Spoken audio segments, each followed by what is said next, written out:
Olá, turma, como estão vocês? Eu espero que estejam todos bem. E vocês estão aqui no canal Sistema de Ensino Monte Carlo. Como sempre, aqui é o professor Eduardo, trazendo conteúdo gratuito sobre história, filosofia, sociologia, conteúdo acadêmico, conteúdo escolar, você do ensino fundamental, do ensino médio, você universitário, pesquisador.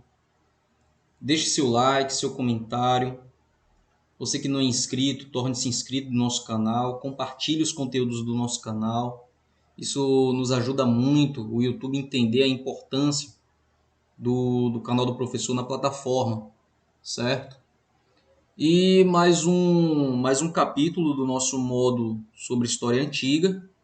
E hoje nós vamos falar sobre a decadência das polis e a conquista da Macedônia, né? As polis que eu me refiro são as polis gregas, já que os vídeos anteriores fazem parte desse conjunto sobre Grécia, né?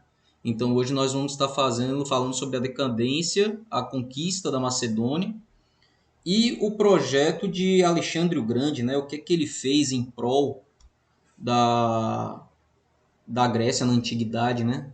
E a sua famosa cultura helenística.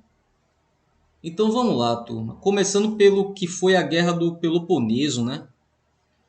Nós vimos até aqui que ao final da guerra grego-pérsica, as cidades de Atenas tornou-se a polis mais poderosa de toda a Grécia, liderando uma aliança de cidades conhecida como a Liga de Delos. Isso já foi dito quando falamos sobre Atenas, né, no nosso vídeo sobre Atenas. Dá uma passadinha lá na nossa playlist para mais detalhes, certo? E descontentes com a hegemonia ateniense, no caso dos gregos, né, que agora passam a ser dominados não, passam a obedecer à liderança ateniense, né? Os espartanos reuniram outras polis gregas, criando a Liga do Peloponeso, em 431 a.C. E esses dois blocos eles passam a se enfrentar em guerra, numa disputa que envolveu praticamente todas as cidades gregas. E essa guerra ficou conhecida como a Guerra do Peloponeso, sendo que os espartanos eles derrotaram Atenas, tá? Retomando a hegemonia sobre a Grécia. A liderança espartana, porém, ela não durou muito, porque essa guerra enfraqueceu muito aquela região. E eles foram facilmente dominados pela cidade de Tebas, porque ficaram brechas. Vale lembrar que nessa região grega, o hábito, né, de se conquistar territórios, de se vencer civilizações e subjugá-los, a questão da pilhagem, né, de se apoderar daquelas terras, das suas riquezas, dos seus recursos naturais, isso aí era até pode-se dizer, uma engrenagem econômica, né, já que eram terrenos pedregosos, não tinha como se expandir o território e as áreas férteis eram pequenas. Então, quando Tebas entende que Esparta ela está enfraquecida militarmente, então seria o momento exato para atacar. E é isso que acontece. Mediante da fraqueza de Esparta, a civilização de Tebas ela guerreia, vence e assume o controle da região. A partir de então, iniciaram-se intensas lutas, né, entre as diversas cidades gregas, o que permitiu que elas fossem facilmente dominadas por outros povos, da mesma forma que aconteceu com Tebas.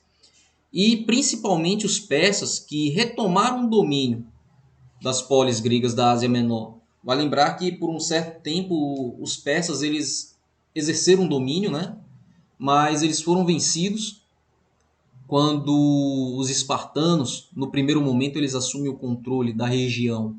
E agora, com essa fraqueza, a perca do poderio militar, então eles retornam e vencem em guerra os tebanos que exerciam poder sobre Grécia naquele momento. Em 338 a.C., foi a vez da Macedônia.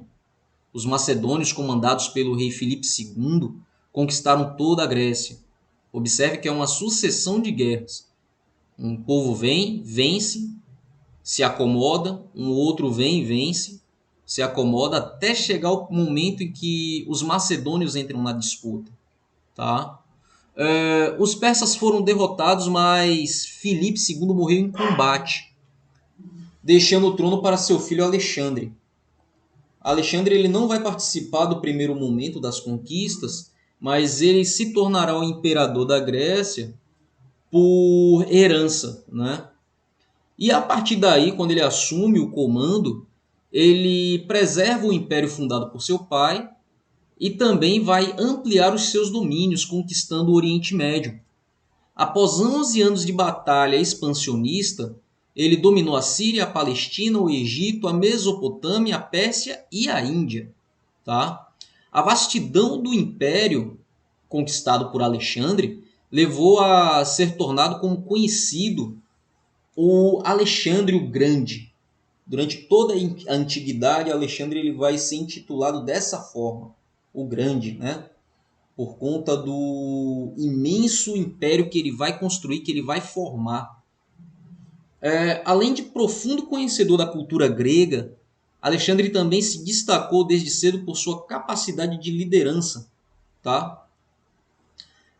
Antigos escritores narram que aos 12 anos, Alexandre, levado pelo seu pai Filipe a uma feira de animais, ele conseguiu domar um cavalo tido por todos como bravo e arisco, um cavalo indomável, né?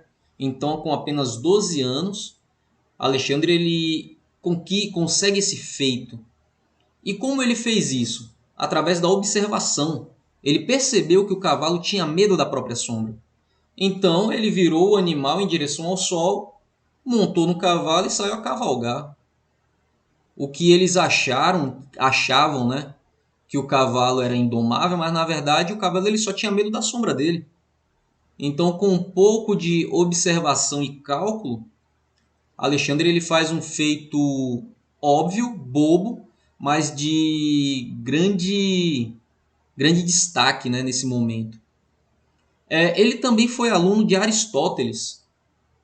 Alexandre foi educado como grego por Aristóteles, estudou retórica e tinha como leitura favorita a Ilíada de Homero. Então, para entender o significado, a importância, né, dessa educação grega por Aristóteles, dá uma passadinha na nossa playlist sobre filosofia, tem vídeo tem aula lá sobre Aristóteles, que aí você vai entender mais ou menos porque é de suma importância essa educação grega que Alexandre, sendo macedônio, recebeu, né?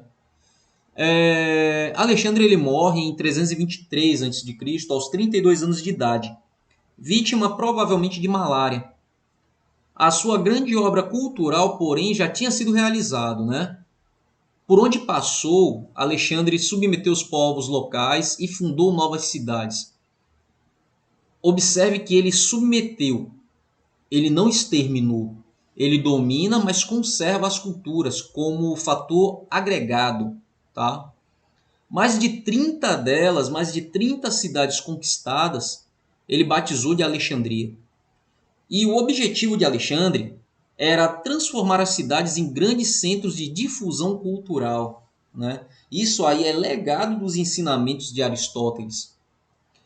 Muitos soldados gregos e macedônicos se fixaram nas regiões conquistadas, ali difundiram o grego, que se tornou a língua oficial do império, embora as populações locais continuassem a falar os seus idiomas. Também construiu templos, ágoras, ginásios, e esses ginásios eles eram bem parecidos com os que haviam na Grécia. A síntese da cultura grega com a dos povos do Oriente conquistados por Alexandre deu origem à cultura helenística. Lembre-se que os gregos eles eram conhecidos como os helenos, né? Então essa fusão, essa junção de culturas sob o domínio de Alexandre, então era sinônimo, né? A cultura de Alexandre, a cultura alexandrina, também era conhecido como cultura helenística. O centro dessa cultura era a cidade de Alexandria, no Egito.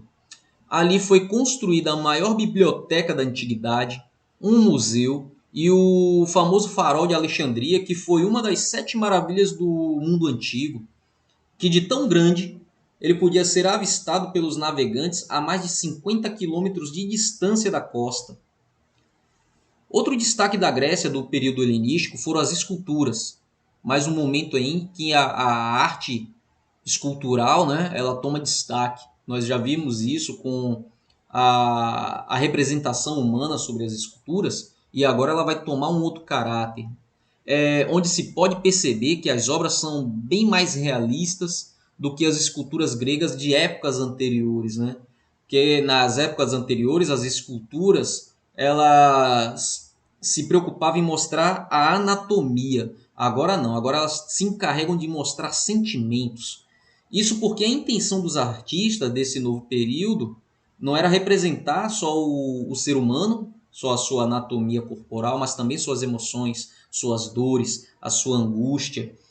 Para exemplificar, eu coloquei uma imagem aqui de uma escultura desse período, que eu não me recordo agora o nome dela, mas observe no personagem principal da escultura, ele sendo atacado por uma serpente, os seus filhos tentando livrá-lo desse ataque, e ele, a fisionomia de angústia, de dor, né? O medo da morte. Então isso é destaque das esculturas desse problema, desse período, e isso é legado e fruto da cultura helenística fundada por Alexandre. Turma, esse foi nosso vídeo de hoje. Espero que tenha sido útil e produtivo para vocês.